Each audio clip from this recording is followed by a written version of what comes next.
We're rolling? Okay. Yeah. Hi, everyone. I'm Laura, I'm Steph. and welcome in the Sister Circle podcast. Welcome. The, I'm cir- so excited. the circle where, as women, we share, Learn, grow, heal. and thrive together.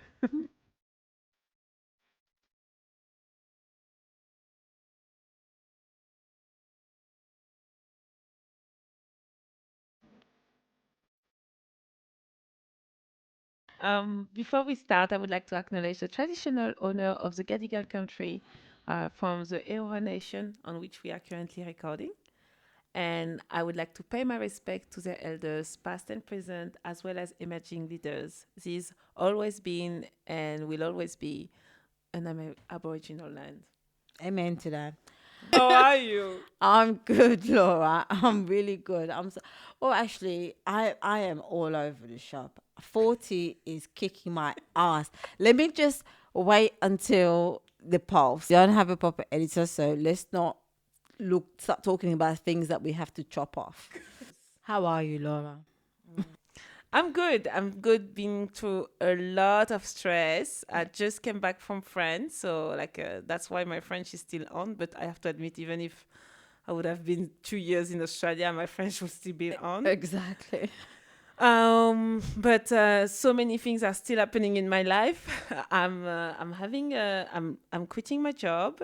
I'm buying a house, and I will probably go back to France in a few weeks. So just the time to finalize the purchase of my place, and then probably like locked in my next job, and then start the the renovation, and then go back to France again. So this is what's happening, but I will dive into this during the bells. Okay. So, We are carrying on the conversation that we were having around yeah. uh, love and relationship.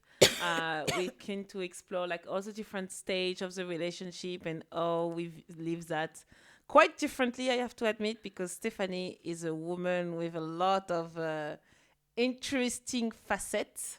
Is it a French word, facets? No, we borrowed it. Yeah. Okay. With a lot of facets. Mm.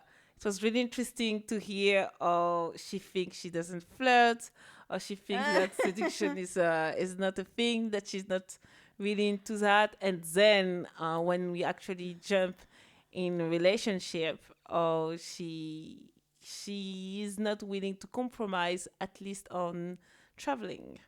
Well, it's not that I'm not willing to compromise. Look, I think even the word compromise makes me want to break out in hives. Oh, But I do understand it is a very important component to having an interpersonal relationship. And since I understand the scientific explanation of the importance of interpersonal relationship for our survival, I'm willing to, give it a go. what is really interesting Yeah, is when you say all of that, yeah. I'm like, I'm actually wondering, do you actually want to be in relationship? I do because I think that there's a lot that I can benefit. There's a lot in opening up like that I can benefit. I Like think what? just like, okay, so maybe if I, oh my god, this would have to go on Patreon. We have to speak more about this on Patreon. I don't think we should delve into this here. Yeah, but like just for us, like because like why I'm asking all those questions, because we are like really like now we are into the phase where we're actually committed. And just before, Yeah, like Steph and I, we always debate. yeah, And then just before, we were debating about like, okay, like what is actually to be in actual anyway, relationship. yeah.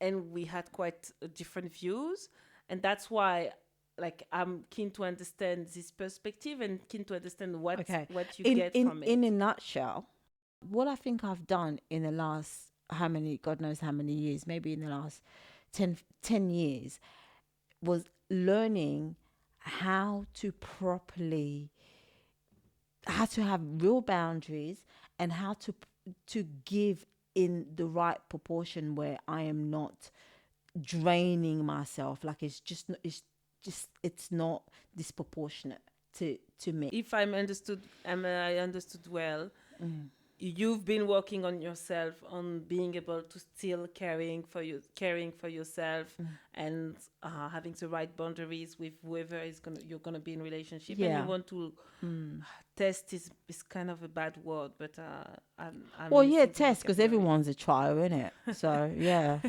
test. You want to test your like the skills that you've been able to like develop. I think like why I want to be in relationship is I've been able like all along my life, to work on defining my boundaries, ensuring that I care for myself, and like I've been a work in progress on that, and I think I haven't finished, and I will still be working on that till the end of my life. But I think I am at a stage now, after my previous relationship and being able to heal and have the time for myself, to just like start something with someone, have a partner, develop something, either it is like just building a family, I'm not sure of that, but like having a partnership, developing something where we find our common ground, we find our vision for our relationship and our couple, and we just go toward that, and we try to build whatever it is that we want to build. So this is all like this is where I feel at this stage of my life. But what is it? What has that got to do with you, though? Yeah, but like it's gonna make me feel happy. I'm gonna have someone that like is gonna be a confident, someone that I'm gonna have romantic feelings for, someone that I'm gonna love. Maybe maybe someone that's gonna convince me to have kids with this person. Maybe live also with this person. Yeah.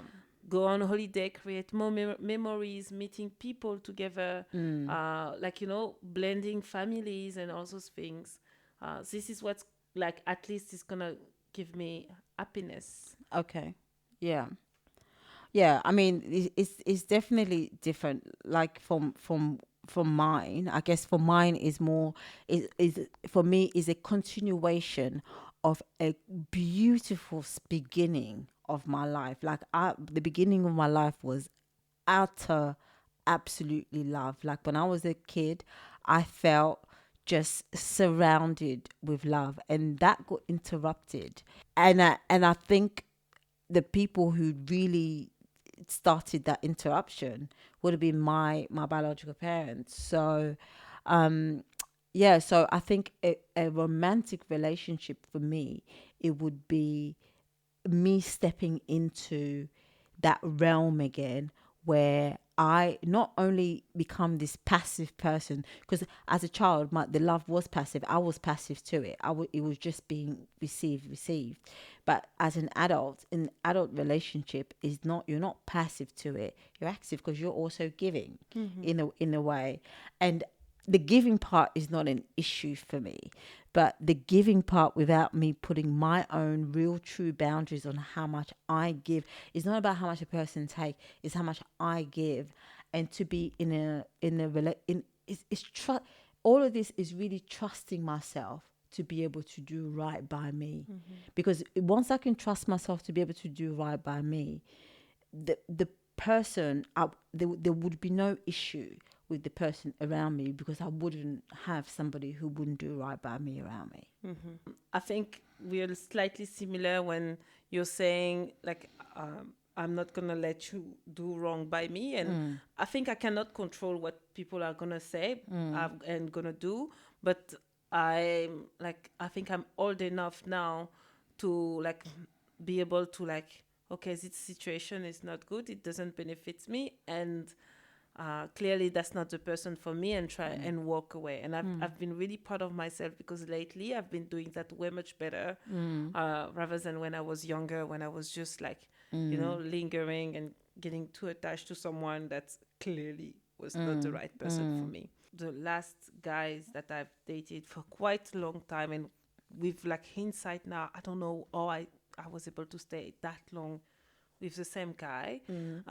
While like really early on, I could see some sign that, hey, this is not gonna work.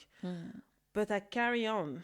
And I think like I understand a few things that made me stay. Like I had like someone that seemed perfect to like whatever uh, I'm supposed to do at a 34, 35 years old, um, with a man, someone that was extremely committed, and really wanted to be in a relationship, but at my detriment. Oh, I okay. wasn't I Yeah. wasn't well, and I accepted some behavior that I never accepted even before, earlier in some previous relationship. Yeah. So it's really interesting, and I've been doing this work, and that's why I was so afraid to go back into another relationship after that Yeah. for quite a long time. I was really trying to understand. Oh my God, which kind of trauma did I forget? I didn't think that I don't think that I have daddy issue, but which kind of fear was leading me to stay that long? Because with insight, like I remember even like after a month, I was like, oh, I think I'm gonna break up. This is not a relationship for me, and I stay.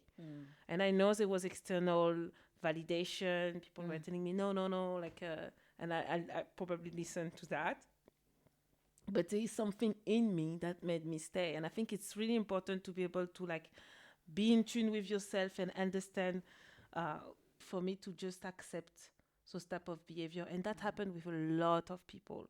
I have so many examples of like amazing people that I know in my life, girlfriends or even guy friend, that's like carry on with relationship to a point, uh, where it's like, okay, this is a non-return point. And sometimes when they arrive at the non-return point, they spend way too much time, way much more than they were supposed to. What do you mean by non-return? um Enough is enough. Oh, I okay. have a friend that is just she just got divorced last week actually. Yeah. And she was in this relationship, they had kids. So I understand when kids are there, so it goes in the scale, and then you're thinking like, oh, should I keep the kids or not? Should we carry on, like, we have kids, to which kind of future do I want for them? So I understand, but like at some point she was like, Well, I think even that, the reason why I don't buy into that, I think the kids and all of that stuff is used at least as a reasonable enough excuse to stay. But it's a matter of readiness, I think, with everybody. Because when you can truly no longer withstand something, you would burn shit down to get away from it. Like you would. I'm not sure of that. I think so, because if you cannot withstand, look, people have killed people not to be in a relationship with them. When your whole body repulses, do you know what I mean? Like, when you can no longer withstand that, you would get away. I think there's always you have to justify something in your brain to make your decision, reasonable enough for you to adjust with what to adjust to it. So your brain first has to accept it, because otherwise your body just won't let you stay there. It just would not let you stay there. So even when people do say that, I feel like it is a matter of readiness. And a lot of the time when there is no children or anything like that, and a lot of the time, even with domestic violence women that I speak to, they'd be, I'm just not ready. And that's it. You still have to honor that. I'm not ready. That is also acceptable. Like, I'm not ready to leave this situation yet. To let go. Yeah. When we actually are ready and we're letting it go, and then like we initiate breakup. And I have observed so many times, this is my opinion, maybe it may be wrong, but this is what I have observed, is that generally women are better to initiate the breakup and like let Well, I'm go. not. You don't think that? If you're not a prick, if you're not a bastard, then I find that very hard too. If you're not Okay, so what is a bastard? What Just- is a prick? if you're just mean, if you're a mean person, then obviously it wouldn't even be a thing. Rarely I've been with mean people, like somebody who the last person that I happened to in recent years, he wasn't mean to me, but he was just too erratic and unpredictable, and too erratic in his decision, and I just found that too childish and emotionally immature, that I couldn't do that. And he wasn't being mean, but it could have been perceived that way. He was just afraid because he was afraid of getting hurt, I guess, but he just didn't know how to communicate it. And then and he would require constant reassurance, which I can't do that. There's a major issue here with yourself. You can't be in a relationship with, at least not with me. That's the only person that I was able to be like, look, I don't want to do this with him. But otherwise, if you're not horrible to me, I find it very difficult. But what means, like, okay, it's really interesting. I think it's a bit conflicting because you're saying if you're not horrible to me. Yeah. But what does that mean then when you arrive at this non-return point? Because when we're just, enough is enough. Like, enough is enough, meaning that, oh my God, like we're not going on the same path. And I don't want to be with you here. Like, whatever we had was suitable at a certain point, and is no longer suitable for me now. That part, like, we're going to different directions. so then you're able to do it, even No, if the but I'm person not is able to break up. I'm horrible. not. No, that's why I want to break up, but I'm just not initiating it. Oh. Yeah, and I just wait for them to do it. Oh wow. Okay. Yeah. And so then, are you not gonna give them clue? Like, Oh, no, I think people read energy very well. Yeah. oh wow, interesting. Yeah. Me, I think I need to be in the first instance that you mentioned, when I'm just like, well, I cannot take it anymore. I'm ready. I'm out. And I Yeah. will definitely have no issue to initiate it. Yeah. I think breaking up is easy. Letting go is a different, Yeah, that's fine. story. Yeah, that's fine. Even if the person is horrible, letting go can still be difficult. Yeah. Yeah. And I remember, like, it wasn't a horrible person, but it was not my person. And you were there when I was really struggling to let go. And it's only when I've been able to talk with you and, like, have a really rational discussion around, like, what was not working and why I took this decision, that I was like, okay, no, actually, this is not for me. I cannot stay. And then like, I cannot even try to go back there. And then it made it so easy to accept my decision. And even when he tried to come back, and, like, I was like, no, like, I know why we are doing that, and it's for the good. But I know letting go, and I'm just so attached to what we created, like, what it looks like, like, this weird fascination, or like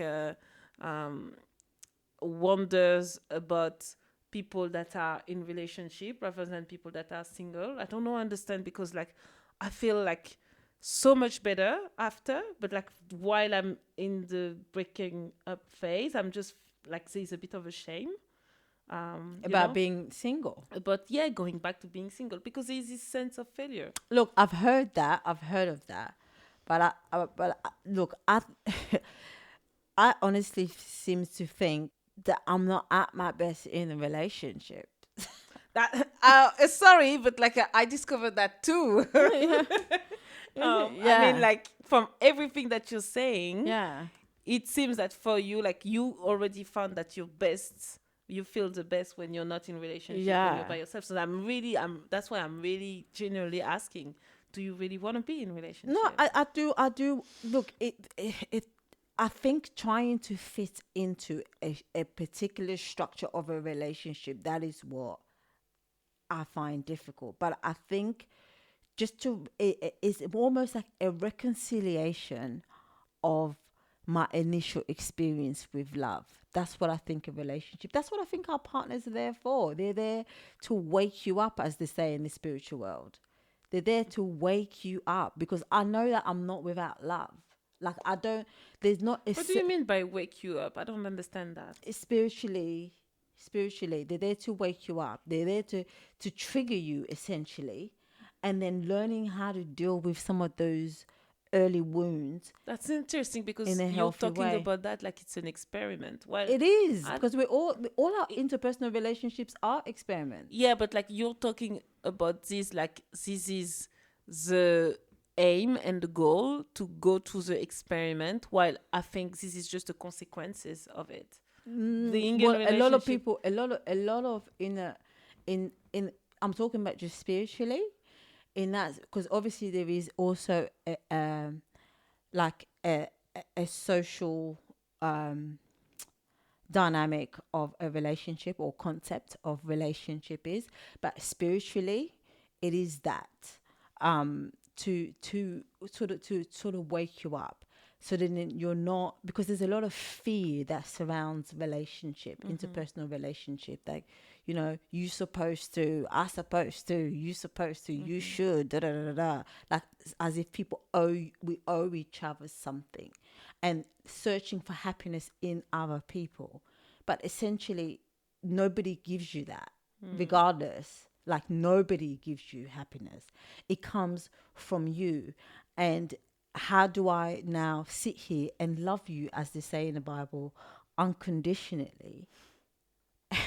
Who can do that? Jesus? Like, like who's loving somebody? There's conditions. yeah, I don't think that loving your partner is unconditional love. It's not unconditional love, Like, but however, like, we also don't need to go to the step of extreme resentment when we feel that they haven't met what we expect for them to make, because that's where it but goes to. yeah, and hence you need compromise to be able to like alleviate those Yeah, but feelings. still, to believe that somebody owes you something, it becomes something else. It doesn't become love, like, because the love is, because, like I said, like I was gonna say, there is not a I disagree though. Wow. I disagree because I still believe like, and this is true in every relationship, not even in romantic relationship. I I think if I decide to be friends with you, uh, I owe you loyalty, friendship, and care to some extent. Then, like, all this looks like it's just, oh, you and I, it works for both of us, and it may be different for me and my best friend, me and another friend, and Yeah. me and another other friend.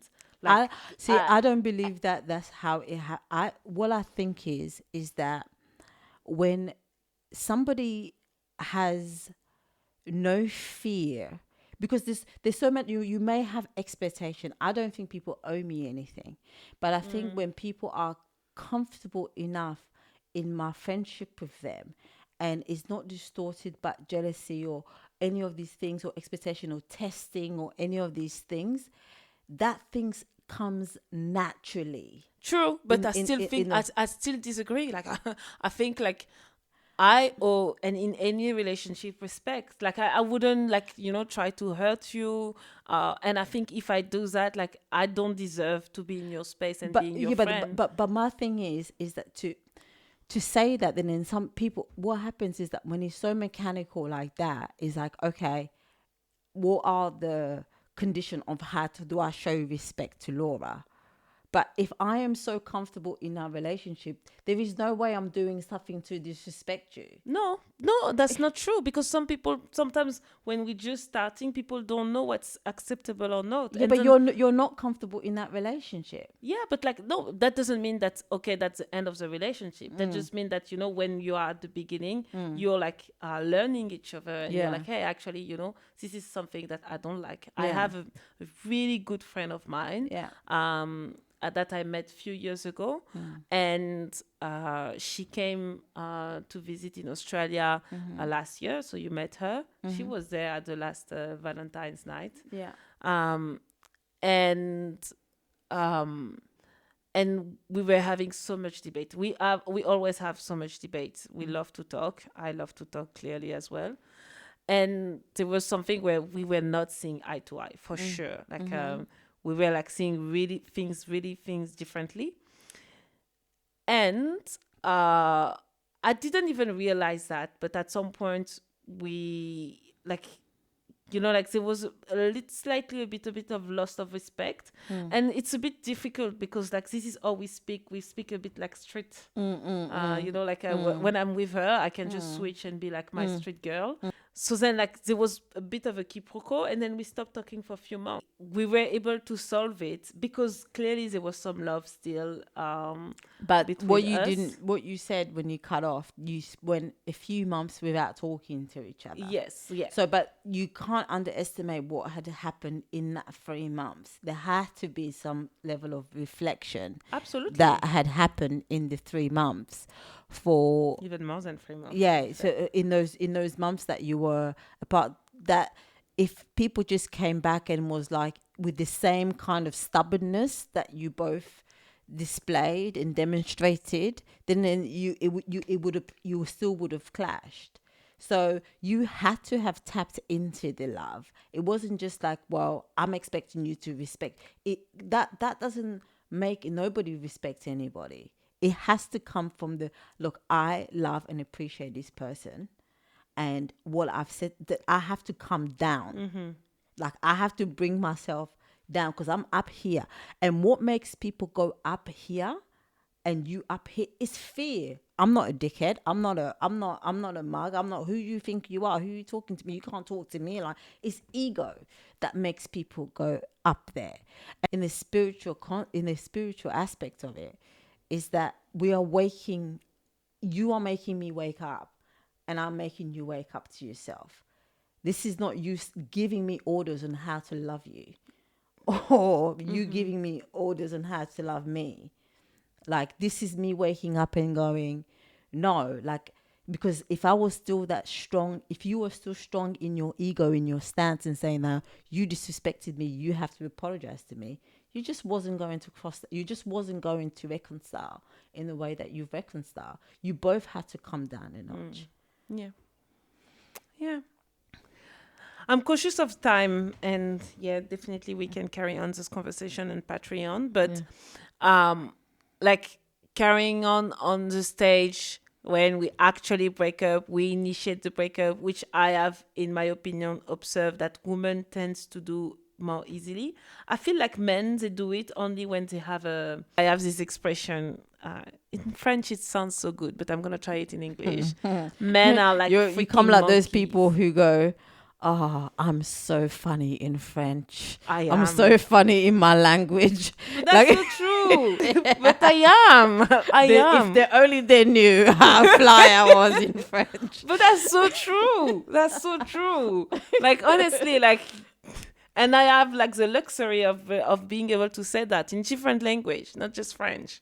Anyway, yes, I have this expression that says men are like monkeys. You know, they to leave a branch, they have to already have grabbed another branch. Yeah, I think not all men, no. That's not been my experience in my recent situation.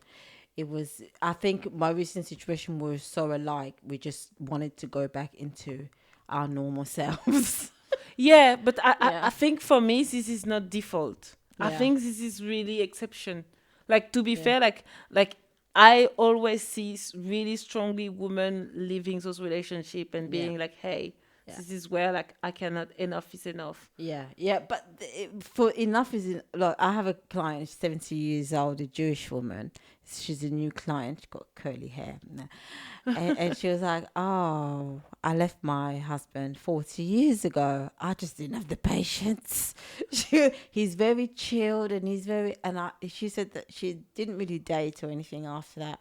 She just wanted to be by herself. All her life. Well, she had the 2 kids, and then... Oh, okay. So I had kids. Yeah. Okay, like this is interesting because, you know, like the fear that I have, you know, the apartment that I'm buying, my late neighbor, bless her heart, she was so lovely. She used to live there all her life for like 40 years. And she was gorgeous. I have a picture of her, like, oh my God, like Miss America. I think listeners, I think Laura seems to think that. Do you think that ugly people can't get a man? No, I don't think that. But like I was really surprised, you know, like Miss America, she was born in the Yeah, 20s. but she chose. And she decided in 1920. Well, I think everyone understood that. Yeah. And she passed, and then so I'm doing the transaction with her niece and nephews, and they told me that she was a virgin, never Yeah. been with a man. Yeah. She decided that she never wanted a. So she didn't want to be. do you think that the fact that she was gorgeous, No, that's not the it point. was wasted? That's I think like the fact that she was gorgeous means she has a lot of suitors, and she like consciously decided that no, I'm not. Sometimes people, they don't decide that they are in this situation. It's so funny because we've got a mutual friend, and I remember I used to say to him all the time, because he used to get, when I first met him, he used to get excited about like guys who come up to him. And I remember I used to say to him, you don't, just because they like you, you don't have to have it. But the thing is, why I want to bring it back to my neighbor. She in the 20s, it's a different society where like women don't live by herself. Women get married, make kids, they don't even just be in relationship and with their husband and that's it. They have kids, they prosper, and then like have create a new generation and whatever. And she decided that this was not for her. She didn't want to be under the spell of a man. And I'm just afraid a spirit is gonna come to me, man. Now that I'm gonna live in an apartment. Everyone have agency.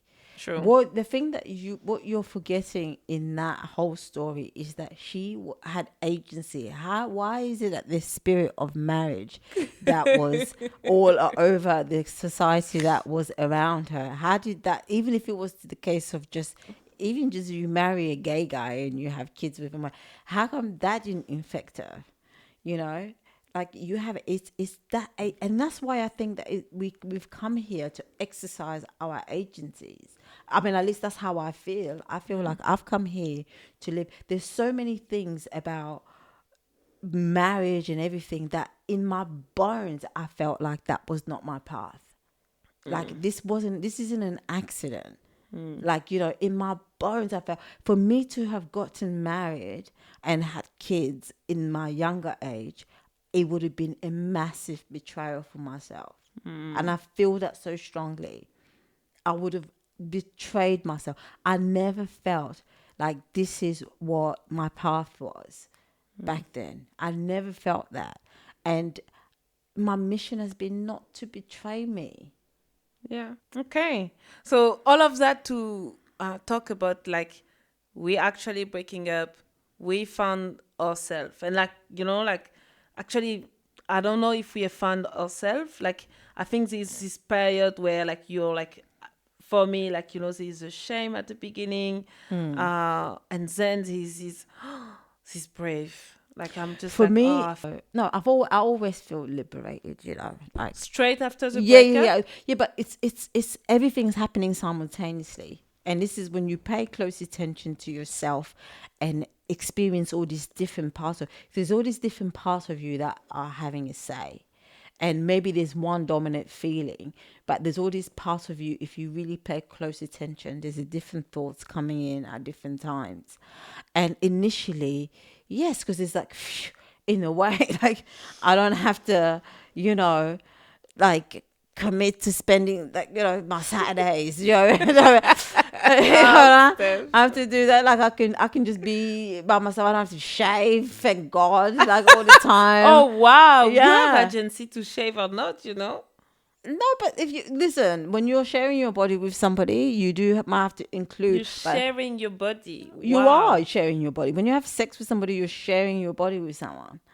You are. No, I'm not sharing my body. You are. When you're having sex with somebody, you are sharing your body with that person in that moment. No, I don't see that like that at all. I'm not sharing my body. My body is mine, only mine. Well, you're not. But if somebody's entering your body, yeah, and I'm letting this person enter. Yeah, so like, in that moment, as in you're this sharing. person has no agency or control at all. Like, It doesn't, but he's entering your body in that moment. So therefore, I have opened up. If I've let somebody stay in my house, they've come into my personal space. I'm sharing my home with them that's in that not moment. true. I I don't see am. that way. But I think we were talking about like rediscovering ourselves, and Yeah. then you were saying that for you it happened at the same time. While like for me, I think there's a bit of a lag. Like there's this period where I'm like I'm struggling to let go, even if I'm the initiator of the breakup. I'm gonna struggle to let go, but then actually like after a while, especially when it has been a really disturbing relationship, or disturbing is not the right word, but like a not a good one, uh, I'm gonna feel the quiver again. And this is literally what happened with the last one. And I remember like, like at the beginning, you saw me when I was so in distress, and I'm like, oh my God, what am I gonna do? Really afraid even to say that we are not together. And then when I found myself back, and like, thanks God, I just changed apartment just at the same time. And then I started to do my own thing. I started to do my activity again. And I started to like work on my healing properly. And I was just like, oh my God, why did I not do that earlier? And I feel like I was able to see so clearly right after that. And for me, that was just like I was rediscovering myself. And what is really tricky with that is then there's this period where you're like, I'm not ready to go back again, to lose myself again with someone else. Well, that's exactly what I was talking about in the beginning. When I'm in a relationship, I give myself disproportionately. And setting those boundaries with myself where I don't have to lose myself. I mean, some people call it compromising, but I think that there are certain, and that's why for me, it is the spiritual relationship. It is from that spiritual standpoint, because I'm not really here to make you happy. You're not here to make me happy. I'm here. I'm here to wake up. And if I truly wake up to myself, then you're not going to be asking too much of me to the point where I lose myself.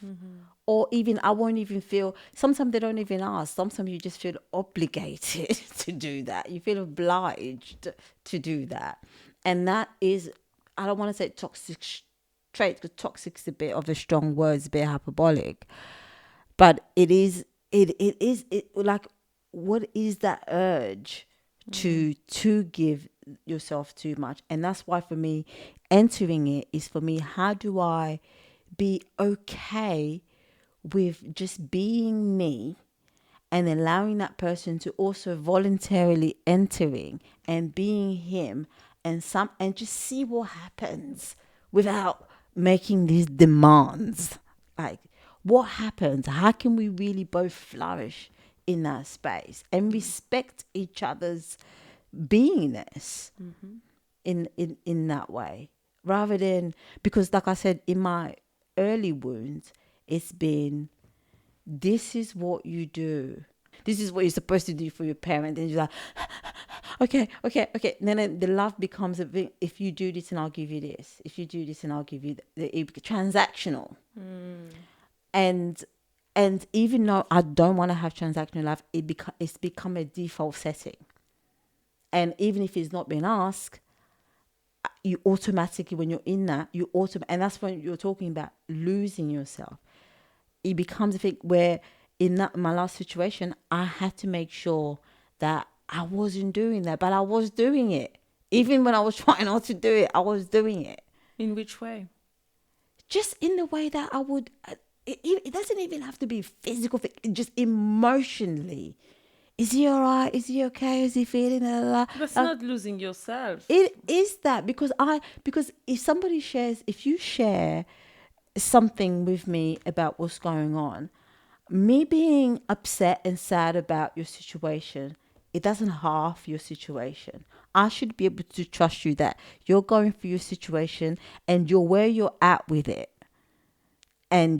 But the fact that I'm thinking, oh my God, what can I do to help him or whatever? Like, I'm not necessarily trusting where you're at with it, and I think that I should alleviate you from that. No, I don't think that's true, because you can have this type of argument for everyone, not just your romantic partner. Yeah, but I for think your it's parents, for your kids. yeah, but and for you do absolutely, And- absolutely, and I absolutely. think- But I don't have kids, and for my parents, I'm being able to get better at it, and that's only because boundaries.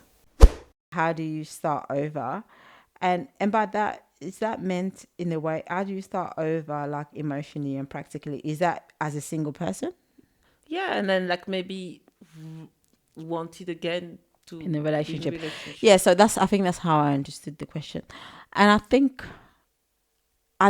in terms of relationship, you don't start over. That's what I've realized is a continuation. Yeah, I agree. It's with that. a freaking continuation. But I agree with that. But then, like, it's still a starting over, because you're still going back to the same stage, discovering someone, assessing if like But is it the right person. they're not even important. Energy pulls people together, even if it's on the internet dating thing. Whatever your energy is, and whatever that energy is, somebody would say something that your energy is like a magnet, and it brings people together. So even if we're doing the whole starting over or whatever, there's something about that individual's energy that your energy has read. No, I think I agree with Yeah. that. I agree with that. There is some date I've been, and I was just like, like, and if physically it's not even necessarily my type, but I'm just feeling, oh wow, like, good conversation. Yeah. And sometimes it's not even just a conversation. It's not like, like super intimate or like super deep or whatever, but it's just like you feel so at ease with the person. And definitely there is a freaking energy. There is that. It's that familiarity, and familiarity doesn't even have to be something that you recognize as whether it's good or bad. It doesn't matter. We like what we know. We like family. Well, no, because like honestly, tantric men, I didn't know. I'm not talking about the tantric part, but like even like I think like it was like not the same type of guy that I'm usually dating. I was clearly trying to go outside the box, and damn, the energy was there. In which way would you say the same type of guys? You mean physically? Or Even is physically, professionally. Is his behavior different? Yeah, like to be fair, like I think it was really opposite of my ex. So which drove me to him. The push and pull thing? No, it was opposite. It was, and maybe because I shared a little bit about that, but it was really more reassuring on like accountability and like owning things when things are not going the direction that we want, and we are not doing right by someone. But to be fair, he appeared to be a property cat, so So what? Excuse me. let's not give him too much airtime. Okay.